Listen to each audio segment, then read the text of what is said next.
Cihazınızın tamire mi ihtiyacı var? Ücretsiz teşhis sunuyoruz. Kapınıza kadar alıyor ve teslim ediyoruz, telefon veya seyahat gerekmez. Tamir öncesi size fiyat teklifi gönderiyoruz ve sadece onayladıktan sonra devam ediyoruz. Kolay, şeffaf ve profesyonel. Link açıklamada. Bugün, Dyson V8 elektrik süpürgenizin bataryasını değiştirmenin yollarını keşfedeceğiz. İlk adım, ihtiyaç duyacağınız araçları hazırlamaktır.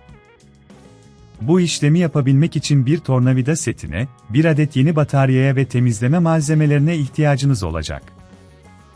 İlk olarak, Dyson V8'in alt kısmındaki vidaları açarak işlemi başlatıyoruz. Tornavidanızı kullanarak, dikkatlice vidaları çıkarın. Vidaları kaybetmemek için bir tepsiye koyabilirsiniz. Vidayı çıkarırken fazla güç uygulamaktan kaçının, çünkü plastik parçalar zarar görebilir. Vidaları çıkardıktan sonra, bataryayı güvenli bir şekilde çıkarmak için süpürgenin alt kısmını nazikçe kaldırın.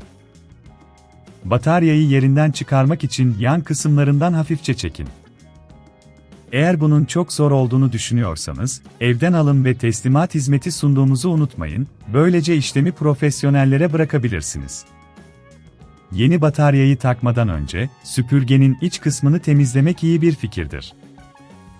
İç kısımda toz ve kir birikmiş olabilir. Temizlik için yumuşak bir bez ve hafif bir temizlik sıvısı kullanabilirsiniz. Süpürgenizin performansını artıracaktır. Temizleme işlemi tamamlandıktan sonra, yeni bataryayı takmaya geçiyoruz. Bataryayı yerine yerleştirirken, doğru pozisyonda olduğundan emin olun.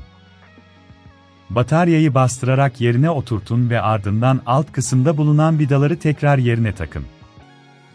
Vidaları sıkarken aşırı güç uygulamaktan kaçının, çünkü bu da plastik parçaların hasar görmesine neden olabilir.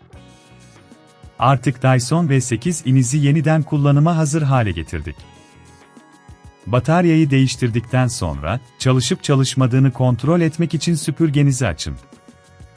Eğer süpürgeniz çalışmıyorsa, tamir öncesi fiyat teklifi alarak profesyonel yardım talep edebilirsiniz. Son olarak, tüm bu işlemleri kendi başınıza yapmak istemiyorsanız, telefon yok, seyahat yok hizmetimizde uzman ekibimizden yardım alabilirsiniz.